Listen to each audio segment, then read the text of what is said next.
Start this afternoon with a developing story. Columbus Mayor Andrew Ginther laying out a major plan for funding local youth programs this summer worth $16 million. All of it in an effort to cut down on some of the crime and violence that we've seen across the city of Columbus. The idea is to get local kids off the streets and give them a positive outlet. And we're following breaking news from the OU campus this afternoon. University police sending out an alert that a female student was sexually assaulted by another woman on campus.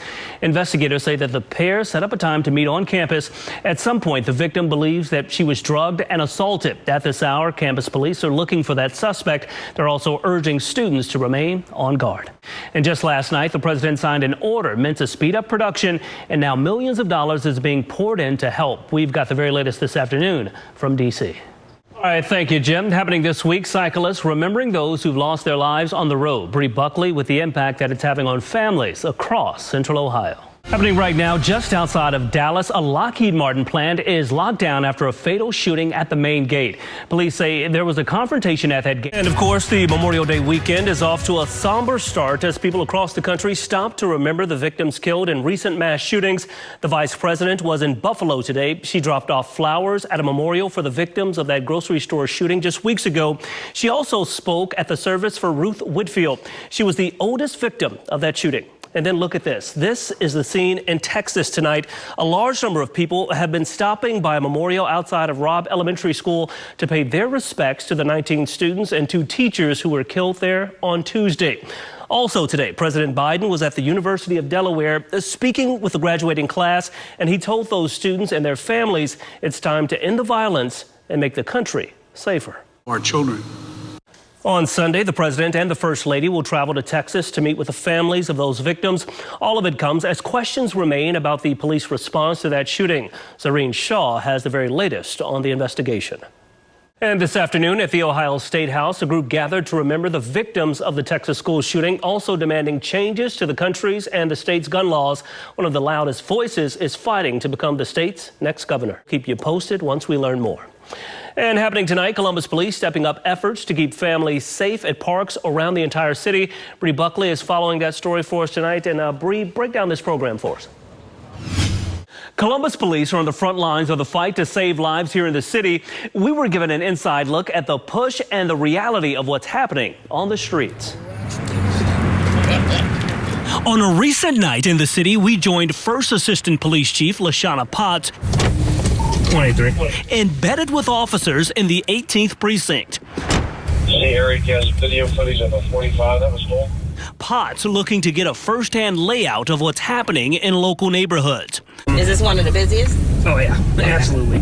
Over the past year, Columbus has witnessed a number of heartbreaking murders. Violence taking the lives of kids at parks and recreation centers, places that should be safe. Potts has made it her mission to get deep in the community to find answers. Ultimately, our decisions affect them daily. So it's important that we know what they see and then what do they need to do their jobs.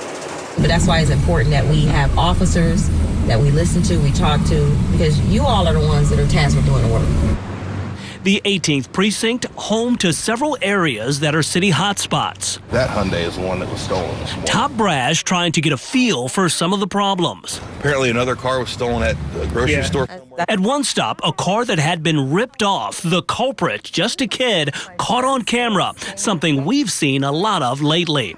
They are using these cars to commit other crimes, robberies, shootings. Potts telling us getting insight from residents is not only a way to understand their problems, but issues with police as well. From response times to community interaction, all of it vital information, a way to better connect with officers on the street as well. When I was having a conversation with Lincoln, he was like, to have a chief sitting next to him is different, right? It's different. I'm asking questions and what can we do better? And so the officers are appreciative of that. And it's important that they see us out here. There's holes through the wall. We talked to residents at several of the city's troubled apartment complexes. What can we do as law enforcement here in the community? What can we do to help? Better response time. I mean, I sat here for a whole 2 hours before even someone even showed up to even take a report. One guy had his door kicked in just this day. Yep. Every single night? Every single and night. It's people that doesn't live there? Yep, and I just actually had someone break into my house again this morning. Potts addressing his concerns and questions. This part of the mission. I need to find out why it took us 2 hours to get here, especially if he was here when someone kicked in his door. That could have went very bad really quickly. Columbus Police! Then we went inside. Officers telling us this building set to be condemned, but people still living here. From squatters using the place to do drugs. Oh, wow. To families new to the country living in poverty with nowhere else to go. You pull up here, right? And in your mind, you say there's no way that someone could live here. By her being out here and by you guys being out here, I think it does help get the word out. We got a chance to speak with the rank and file as well. They say it's a tough reality officers face every day. I appreciate very much so the fact that they're willing to come out here, willing to see, willing to walk through a building like that with us, willing to sit in the car with us and talk about it. It's awesome. Officer Jeffrey Lincoln sees it as a big plus. Department heads are in the trenches in an effort to make a difference. Resources. I mean, you know, the easiest way to get resources is it comes from the top. So whenever she sees this, I mean, I've been arguing with this apartment complex for years now, but now that the assistant chief sees it, maybe there's something she can do that I certainly can't do to make getting better more of a priority around here. The push to make the city streets safer, certainly not easy, but Potts believes this work is key. Top brass within the department say getting in on the ground level also helps them to build a better bond with the community. That trust, they say, is the only way to truly address some of the issues in city neighborhoods and get some of that vital information needed to solve and possibly prevent violence. Rodney Dunigan reporting. Over the past several years, the city of Columbus has seen a historic rise in violence. In a vast number of these cases, the victims and suspects involved have been just teens. Now, community leaders are stepping up, hoping to pull these kids back on the right track. When I grew up, my mother was on drugs. My dad wasn't really around. For Pastor Rick Jones, the mission is a personal one. You know, for me to escape that, to go to college, get a full scholarship, and change my life, it speaks volumes. I always tell the kids, man, I'm a symbol and a sign to let you know that you can make it too. If I made it, you can make it, because I went through some horrific things as a child. Coming up rough, using his life experience as an example, working with kids in the juvie system, pushing to stop the pipeline to prison. Man, it really hit home with me because I'm down there and I see these kids. Build rapport with these kids. Ralph Carter, one of those on the front lines, helping in the effort. We want to make sure that we put our loving arms around a kid, bring back. I think that's really what the fight is for, is really bringing that village aspect back to the community. Carter, the founder of We Are Linden, has seen the pain and heartache firsthand. Every day with boots on the ground, trying to pull local kids in the right direction. And I don't want anybody to get numb to the fact or just, accept the fact that this is normal. This is not normal. Our young people are supposed to be here to live and thrive and do good things in the community. So that's why I fight so hard to make sure that the young people that I come across are involved in these positive things for the community. Carter's group providing local teens with mentorship, community service opportunities, and job training. For most, a way out. To be honest, without this program, I probably don't know where I would be. I had a few friends that I had to leave behind because I was going down the right path and they was going down the wrong path. I wanted them to succeed with me, but they just decided not to. Makes you feel good about yourself and what you have done, and you benefit from it. For advocates like Carter and Pastor Jones, it's that effort on the ground level that will truly make an impact in the fight to save young lives, both from the grave and the prison system. It's going to take a village to raise a kid, If we can all come together and get connected, I think we can see change in this community. Community advocates are confident this work will make a difference, changing lives and families in the process. In Columbus, Rodney Dunigan reporting. Reaction to the Texas school massacre continues to pour in from across the country, and right here in Central Ohio tonight, we spent the day poring over Twitter, Facebook, and other sites, taking a deep dive into what families are going through tonight and looking at how a lot of people are dealing with a situation impacting so many tonight. The pain and heartbreak of this school shooting having a deep impact nationwide and here at home. Countless people sharing their thoughts and reactions to this devastating incident.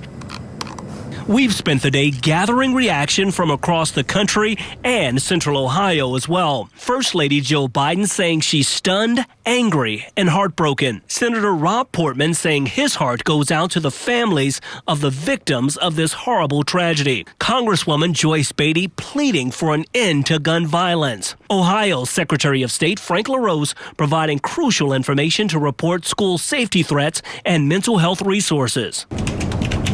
We also discovered some very important information from Uvalde from those who want to help families impacted.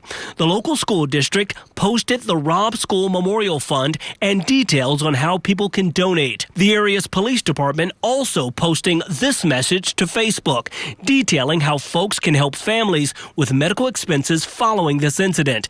These tweets and messages just a small portion of the discussion following the shooting tonight. Something else very important to note, when tragedies like this happen, so many people across the country and many of you at home want to dig deep into your pockets and do what you can to help the families involved. There are a lot of fundraisers popping up right now. Make sure you do your research before giving to ensure your money is going to the right place and not a crook. Using hoops and faith to bring peace to the community, organizers of a local basketball league are looking to give kids a positive outlet. 270 Faith is a Columbus nonprofit aimed at making an impact across the city. Tonight, we're getting an inside look at that effort. And there was literally a murder that was 100 yards away, where when the shooting happened, the people who ran from the shooting literally ran across the court to their cars over there. So. Zach Fleer is on a mission to help local kids increase their skills on the court and to become a positive force off of it. It's giving kids hope. Our kids need a positive light. They need some hope right now. Fleer is the founder of 270 Faith. The group looks to build better communities through education, mental health advocacy, and faith. At the center of it all, hoops. There's a direct correlation between, programs for the youth and just stuff that's for their good and limiting violence. So if we can continue to offer these programs and not be scared of these neighborhoods, not be scared of these communities, and go into them and look people in the eyes and say, no, you are loved and I care about you and I want the best for you. That's, I think, when we can see some positive change. Over the past year, Columbus has seen a number of high-profile cases of violence at city parks and rec centers. Fleer's program runs out of Westgate Park. He stresses this should be a safe haven for the community. I think it speaks to the need in this community, in this side of town, to give kids something different. Over the summer, 270 Faith will be hosting afternoon and evening games here. The hope, with every basket, a life will be touched. These kids are going to have a positive light and a place to go where they know it's going to be safe, where they know people care about them.